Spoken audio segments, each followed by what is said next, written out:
Let's dive right in. In this unlisted video, I'm going to talk a little bit about lighting and camera setup, which I don't normally discuss on the main channel because I tend to leave that up to the final user of a tutorial. However, in this case, I'm actually releasing the file that I use for all of the unlisted thumbnails, and it's relatively straightforward to use, quick and easy, so that you can have something consistent every time. We're going to cover a few things, namely the camera setup, the lighting setup, a little bit of some of the rendering settings that I've chosen, and kind of go from there. So this is very unformatted. Starting with the cameras, you can see I set this up to have a number of different looks. So presets for 12mm, 35, 50, and 75mm. All that is just a camera setting in the focal length. They all have a depth of field target in the form of this little empty here that you can just move around. And for default settings, I have them all set to an f-stop of about 7. But you can change this number if you want this to be more or less obvious in terms of how it blurs the background. Now, if we were to quickly cycle between these, I can do that by simply grabbing the camera I want, let's say the 12, hitting F3, and then what I'm looking for is this option right here, Set Active Object as Camera. You can see I have a few versions of this just through other add-ons, but I believe this is the one that will come default with Blender, so you would just click that, and now you can see we're looking at a different perspective. And there's a few things that you can pick out right away here. The first is that the lighting is pretty confined to this area, and that when you move to the bigger background, you actually don't, or rather the different focal length, what you're not seeing is any lighting there.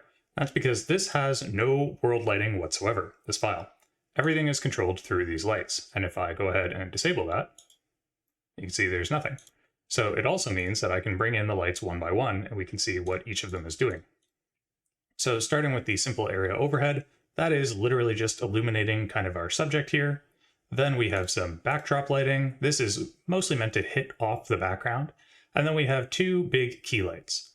Before we touch the key lights though, the background lights also serve this extra little function of just adding some kind of feature and kind of glare to this. So if I remove the overhead light, you can still see I've got these little like reflections here. Those are coming from the backdrop lights. If we look at the key lights, I've got two options. One is key left. You can see this has a kind of softer shadow because it's coming from the left of the frame. And the other is key right. And this one is set up to have a bit of a harder shadow. So what I mean by that is the size is different for the two of them. So in this case, you can see that size is larger. So it's going to give a softer shadow on the key left. And it's going to give a harsher shadow on the key right. And if I were to bring this down even farther, you can see that shadow tightens up even more. Now, one of the things that you maybe want to be careful about if you were going to use this for, say, your own renders, is how this would actually present itself in terms of having a transparency for a background. So let's go to a zoomed in camera, the 75 in this case. And you can see right here, if I were to go ahead and grab my backdrop, come to the object data properties, and then turn this into a shadow catcher, with the key right, you're not really seeing too much in the way of obvious shadows. However, with key left, you are going to see those. And very importantly, this is the edge of the frame. So there's definitely going to be some very ugly bleeding of the shadow into a background if you were to say, put this on something like Microsoft PowerPoint. You'll just see that shadow abruptly terminate, where it goes from having kind of alpha everywhere and being white to then suddenly having this little gray spot. If you wanted to clean that up, you could do that relatively easily in Photoshop by just bringing a mask over the layer and then soft brushing this out. But the other thing that you can do to avoid this is just change the lighting so that you don't have to deal with that shadow in the first place. There is probably still a shadow here, but we're just not seeing it in this specific circumstance. One of the other things you might notice is that we are seeing the orange coming from the backdrop. And in newer versions of Blender, we could go in, we could do all kinds of fun stuff with light linking, which should be under shading. You can actually see, I believe, light linking is set up. Yes, it is for only the area overhead light. So nothing here, but there is one here, and that's why it only appears on our subject, because I've disabled the backdrop. But if you do not want this color, then you would just change that through the backdrop. And so the way that I've set this up to try and make this kind of as easy as possible, and we'll just keep that on for the time being, is I just gave a number of preset colors. The reason that these are all distinct materials rather than just changing the settings is because for myself, if I want to set up a new thumbnail every time, I don't want to have to come back and find that exact green. I want it to be the same one. If I want a custom material, I'll add it. But this just lets me toggle between the options by selecting everything in my backdrop. So come to solid view, I would click my backdrop, tab to enter edit mode, A to select everything, and then I could just assign that color. Now if we come back, you see this has changed to green, and if we make this visible, same idea here. So we're still in edit mode, we still have everything selected. This just lets us change between the options quite easily. So where does this take us? We have our lighting set up, we have our backdrop that's easy to change. Let's go back to the 12mm camera for just a second and see, right now, if we were to come away from our camera view, we've got this large backdrop.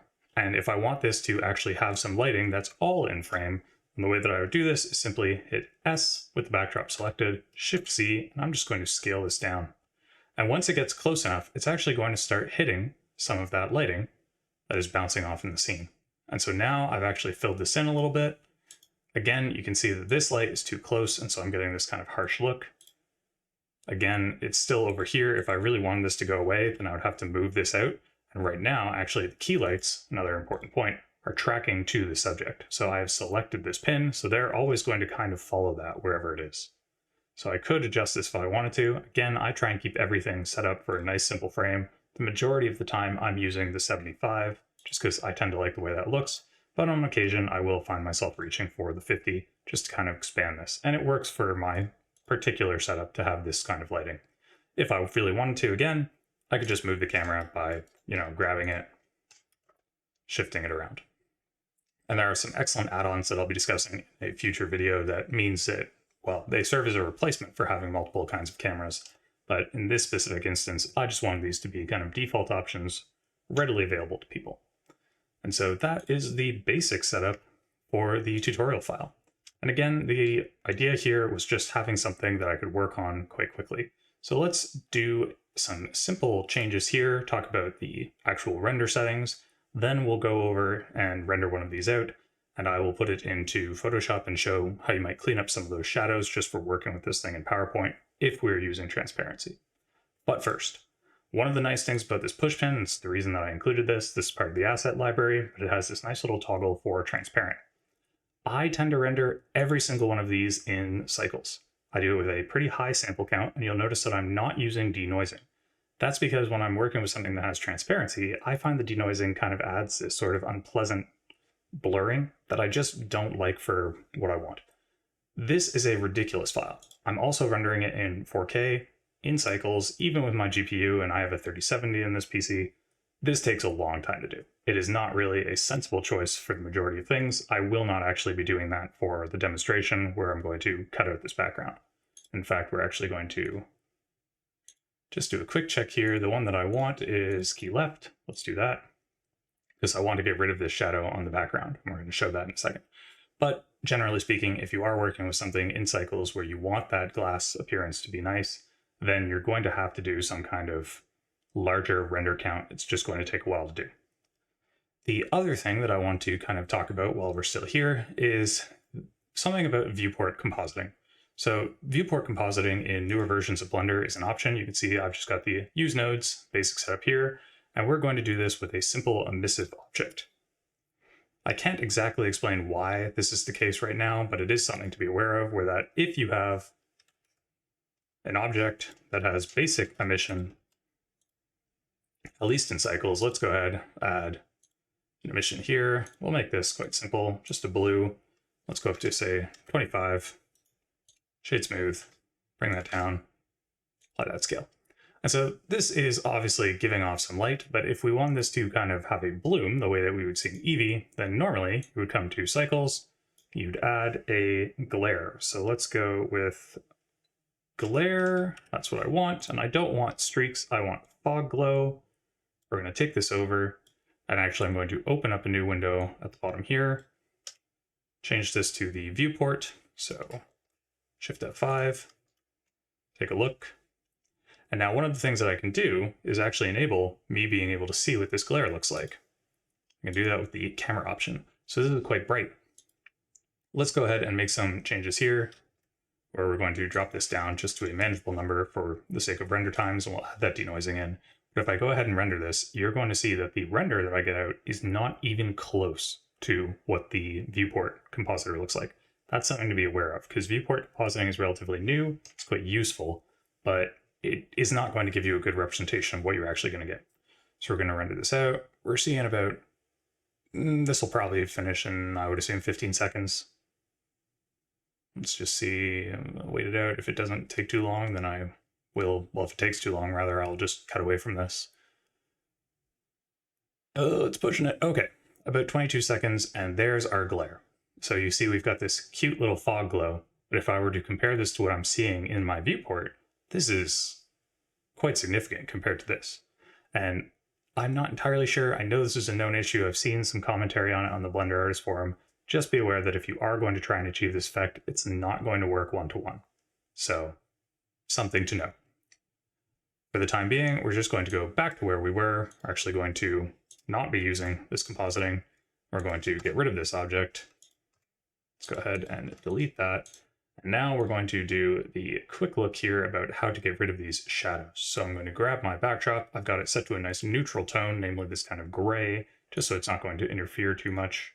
I'm going to enable shadow catching, F12 to render, and again, lower sample count just to make this a little bit quicker.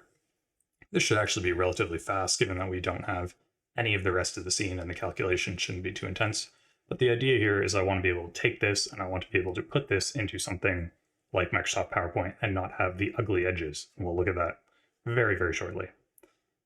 Again, taking a little bit of time to render here. Ironically enough, this is taking longer to render than the last one, but perhaps there's some calculation. Again, because this is an unlisted video, I am going to just kind of ramble over this while I wait for it to finish, and then we'll see what comes out of it.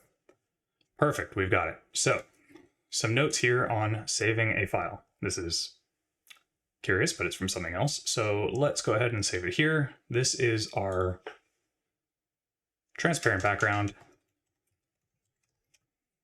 And I'm going to save this as a PNG file with RGBA. I need A for that alpha channel. If you're not saving something with an alpha channel, just save as a JPEG. This would be a 4K file, JPEG. It's going to be more than sufficient resolution if you had the full backdrop. It's what I use for every thumbnail. I've actually released all of those and I share them all so people can look at them. You can blow it up, you can kind of work with it however you want. It's more than sufficient to use JPEG. It's a much smaller file size. But for the time being, we do actually need this transparent background PNG. So let's go ahead, save that. And then we're just going to quickly hop over to PowerPoint, Photoshop, and I'll show off some of the things that I mean in terms of dealing with this shadow. So as a starting point here, you can see we've got our nice little push pin with our shadow, and we can immediately see that this looks honestly kind of not great. It's blurring off to this edge here. There are ways that you could try and clean this up by adding, let's say, where is the option in PowerPoint? You can kind of fade the barrier, picture border, picture effects, soft edges. So you can kind of get away with using soft edges on some of these things sometimes, or it might blur a little bit of this, but it's really not going to be the ideal solution. So instead, we're going to take this over into Photoshop, and we're going to make some simple changes. You don't need a fancy version of Photoshop for this. You certainly don't need the most recent one. I use a much older version. And all we're going to do here is, you can see I've already got a white background that I've used to help me figure out what's going on. This is the transparent version. And what I need is to get rid of anything that is kind of a harsh line along the edge. So I'm just going to click this, add a simple mask, hit B, or grab the brush tool over here.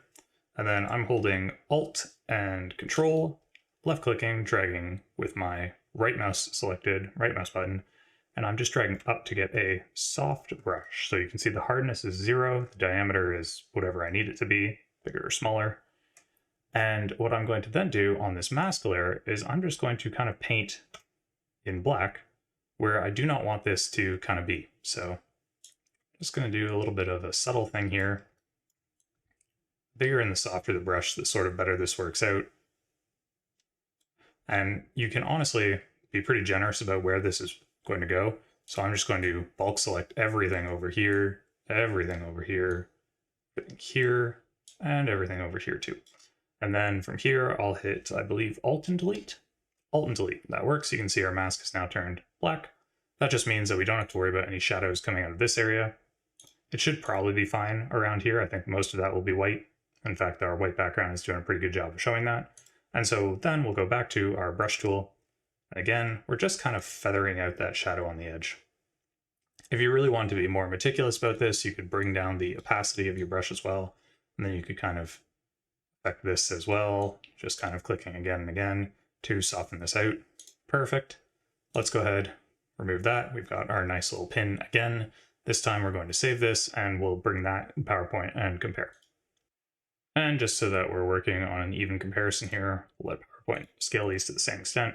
You can see just how much of a difference there is here with this harsh edge that's coming off versus this much softer one where I really kind of could put this anywhere.